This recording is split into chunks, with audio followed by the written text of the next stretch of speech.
We're back at Redcar now for the Racing UK Channel 432 maiden claiming stakes over 6 furlongs. It's for 2-year-olds, first prize less than £2,000. Distance is 6 furlongs. There are 8 runners because number 8, Liberty S, doesn't go. We've got a jockey change on number 9. That is now Patrick Mathers replacing Royston French on Stevie B Party. And we've also got some overweight on number 6, Blind Stag. Tony Culhane is putting up £1 overweight. Hayley Cropper is the 7-4 favourite from 2-1. Mika is 2-1 from 9-4. Blind Stag 9-2 from 5-1. River Blade is 9-1 from 10s. Moving Picture 14s from 12s. Brian Sprout is 16-1. I don't know why that makes me laugh. Plum Sum is 66-1 and Stevie B Party is 100-1. Fancy a bit of Brian Sprout at 16-1. Yes, don't know why I smiled when I went through the card and saw Brian Sprout on debut. Well, we're on that. I should just mention a little thing. It's worth checking out. Obviously, the John Weems yard have been the recipient of a lot of 2-year-olds that would have been in training with Carl Burke, and a couple of gambles have been landed, and it's just worth ignoring the statistics slightly. Their 2-year-old record will be better this time around. Paul Mulrennan booked, so just keep an eye on the market. But could run green then. Well, yes. There's all sorts. After my pathetic performance with the Busy Lizzies, I'm staying well out of the Sprout debate. Let's have a chat then about the market leaders. Hayley Cropper, again, another yard. David Nicholas, you associate him with older grade sprinters, but if you look at his statistics for 2-year-olds, he consistently turns over a level stake profit. No, definitely. He definitely has his share of 2-year-olds. It's one at the Goodwood meeting, more than one for the Glorious meeting with 2-year-olds. Hayley Cropper has arguably just about sets the standard. She stepped up to 6 furlongs last time out. I don't think she improved on her debut form, similar form, but I think both her runs represent this represents a drop in class into claiming company, and she's run well enough on both occasions for you to feel she's going to be involved. Yeah, Hayley Cropper consistent enough in those 2 runs, as Steve mentioned. Mika Micah from the Richard Fahey yard, of course, started with a real rush. I should point out, I'm sure Paul Hagan's suspended today, and that's the reason he's not taking the rides for Richard Fahey, and Tony Hamilton is aboard Mika Micah, who's again, 2 of the 3 runs are okay. The Leicester one was the poor one. It was, yeah. Either side of that have been pretty good. All runs at 5 furlongs so far. Ought to stay, the comment I've got 6 furlongs. I wasn't absolutely convinced that the horse would improve at the trip, but we're seeing the horse here. There's 5 furlongs here. You see that comes under pressure some way out and definitely plugs on. So you can see why they're stepping the horse up in trip. I think quite a speedy pedigree, but ought to stay, as I say. Yes, no real match for the front 2 here, closing up under pressure. And Mika Micah's already just beginning to look a little exposed, so maybe the trip will elicit a little bit more improvement. But I think what you're really seeing with both those is why they're rapidly in claiming company, because probably either physically, it's hard to say, obviously from a long way away, that their form might not be as progressive as you might expect with others. Yes, absolutely. They set a standard, but they're a standard which maybe is attainable. If there's a decent newcomer, a horse who might improve. The horse who might improve a bit, although really at 7 furlongs would interest me even more, is Moving Picture, who there was a lot of it's run poorly first about, but a lot of progress first to second run, when 4th here last time in a pretty ordinary race. Up a furlong, I thought she really would stay. If you look at her pedigree, she's actually chock full of middle distance horses. So 1 furlong, yes, I'm pleased, but in time I wouldn't mind it being 2, and I can imagine her running in 7 furlong mile nurseries at the end of the year. So whether this is still going to be too sharp, probably, but I'm just going to watch her run with some interest. Yeah, from the yard of Ben Haslam, who had a 2-year-old winner in that race we just saw, Mika Micah, with Azura DiCaprio, who I think was his first 2-year-old winner, and certainly his first runner, I think, that he'd had at Redcar. So he should have a line. Moving Picture, there you can see in that trademark Haslam noseband. Elsewhere, Blind Stag's been regressive, actually largely mirrored the form of the yard. Paul Midgey absolutely flew early on, and then had a lean spell subsequently. Luckily had a welcome winner again last week after a really bad run. I couldn't agree more. I think they might have been on the cold list, and that might explain this horse. But I've got regressive as well, because it's quite a promising 5th on his debut at Ripon, but the last 2 runs have definitely not been as good. Brian Spout from a yard, which you rightly said has had 2-year-old winners and from quite a speedy family. That wouldn't surprise you if he was able to do something first time out. River Blade, I mean, showed a bit before dropping away. Chester, so pace. Yes, and Chester obviously, not always the easiest. Don't immediately associate Mark Brisbane with 2-year-old winners generally, but more early on 2-year-old winners in terms of first up. No, and those races, I think experience is really important in those races at Chester, because everything's so keen to get to the bend. The fact that his show pace there probably suggests he's a little bit better than his finishing position, suggests. I think Plumsum didn't show much, came last, so definitely didn't show much. Not the most controversial thing I'm ever going to say.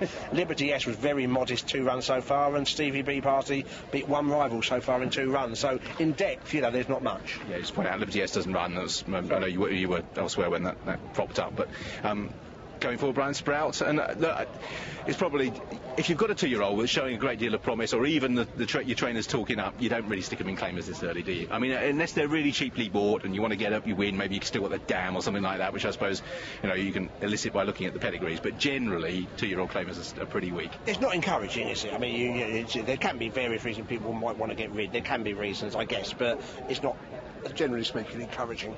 OK, so this is a maiden claimer. One of them will get off the mark. Racing UK Channel 432 maiden claiming stakes. And, that's Plumsum getting rid of Francisco da Silva, who rode him on debut when last of 7 here. Hopefully that's, fortunately, didn't go very far.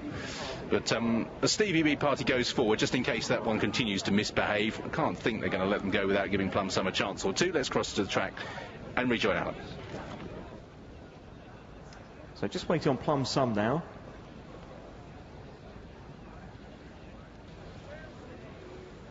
They'll try and take it nice and easy, just got a bit worked up. First time they tried to lead her forward.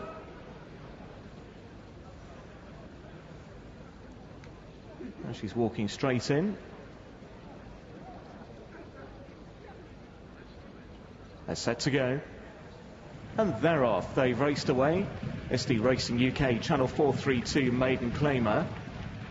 Hayley Cropper, one of the first ones to show, alongside River Blade with the noseband, the red sleeves. Racing up towards the left-hand side, there is Moving Picture. Behind these, in the brown, then also with the noseband Stevie B Party, then the green and yellow of Mika Micah. In between horses then is Blind Stag, and further back to Plumsum, and just about the back marker is Brian Sprout. They continue inside the final 4 furlongs then. Hayley Cropper disputing the lead here with River Blade. At length back to the outside is Moving Picture. Then came Stevie B Party. Mika Micah just being chased along. Blind Stag is still in between rivals. Then came Plumsum, and Brian Sprout is the back marker. They head now towards the final 2.5. Hayley Cropper is just about the leader from River Blade. Then came Mika Micah. Moving Picture coming right towards the stand side. There is Plumsum racing erratically. Blind Stag just cannoned into Moving Picture as they head towards the final furlong and developing a clear lead. Hayley Cropper, Mika Micah tries to mount a challenge, and then came River Blade, and behind that one is staying on Brian Sprout, but Hayley Cropper is racing up towards the line with a definite advantage and going on to take the claimer. Hayley Cropper the winner from Mika Micah. Quite a promising one from Brian Sprout, who was third in the end, with back in fourth River Blade. So pretty straightforward, the front 2 in the market. Hayley Cropper and Mika Micah fight out the finish. Our friend Brian Sprout ran on well from the rear of the field to show some promise, as Alan said in commentary there, in third, but Adrian and David Nichols on the mark. I'm pretty sure, I haven't checked, but Adrian went a long time before riding a winner at Red, and I mean a long time before riding a winner at Redcar, which is surprising given the numbers that he had. I think he has ridden one recently which snapped that sequence, and really Hayley Cropper was decisive there. There was that incident where Blind Stag seemed to career off Stevie B Party and interfered with Moving Picture. Up until that point had run reasonably, but then didn't really pick up again once that incident had occurred. I wonder if we could, I don't know if there was any chance of seeing that. I wondered, to be fair, originally I thought it might be being wayward. I wondered if it ran into the back of River Blade and was, like, in a sense, took evasive action. I'm not sure. I mean, we're front on, so I'm not sure, but originally I was going to sort of say were ungenuine performances, but I'm not absolutely sure. Point out Brian Smart is the slowest away and takes a little bit while to understand what's required. Switch to the back, but you'll see is off the bridle earliest. Again, the action develops towards the right of the group, but again with the experienced and fancied horses there, it'd be wrong to read too much into it. But they were drawn 1, 2 and 3. They were, but they had the form. Hayley Cropper, especially getting the sex allowance from Mika was just about the form. These two have run to really what you'd expect. I think they've both got the 6 furlong perfectly adequate. They've run well. River Blade, who's shown speed at Chester, has run a perfectly reasonable race. Again, showed speed again. And you're right with Brian Spout, that was definitely an improvement. I don't want to see, he is certainly behind Riverblade at this stage, and I thought he moves through. I mean, we're probably not going to tell from him, just see what you think. I know he does move ultimately, he is hanging actually a bit there, but there, oh, yeah, blind stakes, he might well be very close to the hill in his defence. Equally, he might have been going that way. You'd need to see the head, like being from behind, wouldn't you, really? 1:13.45 is which again isn't pretty fair. Yeah, blind stake definitely clipped heels there. Galloped on the back of Riverblade, so hopefully Riverblade isn't bearing a scar there. Yeah. Whether or not he was just running a bit tight of room with the head on will show a little bit more, but that's clearly the instant that had most impact. You'll see Blind Stag in the white colours, eclipsed right behind Riverblade in the noseband at this stage, and just looking for a run, and improves past Stevie Party, and then just wants to change course. Still travelling okay at that point, but then just wants to hang and then clips, I think. He did hang a bit in terms of the jockey's action, but I do think what happened here definitely caused, and he bumps into moving.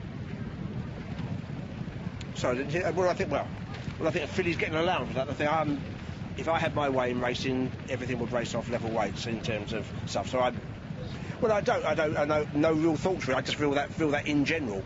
It's interesting, they haven't amended the loophole which used to exist in classified stakes races, which really was stupid, because you could get 2 horses rated 70, one of which was a filly receiving £3, and that loophole has been closed. So yeah, yes, I can see exactly where you're coming from with various things here, but this is where you can see there was just the dip, wasn't it? Yeah, I think so. Galloped on the back of Riverblade. Moving picture, who was starting to get the work of it, having shown some ability beforehand. But certainly, obviously, it's an advantage. You get 2 horses of level ability. One's getting £5, so it's clearly I don't know if it's a loophole, but it's certainly an advantage. Well, I think once you begin to get further down the line, obviously, in claiming company, when you're doing weights, etc., in theory, they should be running off their, can adjust their marks rather than just their stakes lads. But I say the most interesting one for me that was closed as that one in classified stakes, and I went to refer to it the other day and found that it no longer existed. It shows how much my finger was on the pulse, but clearly that was daft. And further down the line in claimers, you will get 2 horses that are rated the same. Further down the line in 2-year-olds, you could have got this if they had a couple more runs, and it does remain a little bit of a potential anomaly. But Haley Cropper has won. As mentioned, David Nichols has got a good record amongst his 2-year-olds over the last few years. Now Haley Cropper has added still further to that record today. Good placing by David Nichols there to take advantage of that. First, number 7, Haley Cropper, the 7-4 favourite. Adrian Nichols riding for David Nichols, won by 3 lengths. Number 3, Mika Micah at 5-2, and third is number 1, Brian Sprout at 20-1. The number was number 8, and 8 ran. Good old Brian. Haley Cropper clocked 1 minute 13.45.